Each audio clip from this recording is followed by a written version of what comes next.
د پکتیکا برمل ولسوالۍ په ټیټې او جګې منګړیتۍ سیمو کې وروستي سخت سیلابونه د کروندګرو لپاره ستر ناورین ګرځېدلي دي.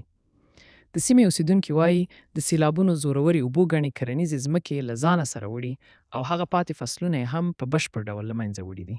کروندګرو د کلونو په اوږدو کې په دغو ځمکو سخت زحمت ایستلی و او د ښه حاصل په هیله یې خپلې کروندې چمتو کړې وې.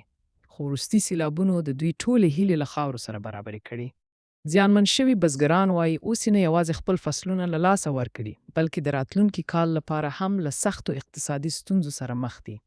هغوی له اړوندو ادارو او مرستندویه بنسټونو غواړي چې د دوی د زیانونو ارزونه وکړي او له اغیزمنو کورنیو سره بیړنۍ مرستې ترسره کړي. د یادونې وړ ده چې په وروستیو ورځو کې د برمل ولسوالۍ په بیلابیلو سیمو کې سختو بارانونو او سیلابونو خلکو ته درانه مالي زیانونه اړولي چې پکې کرنیزې ځمکې، فصلونه او ځینې عامه تاسیسات هم زیانمن شوي دي.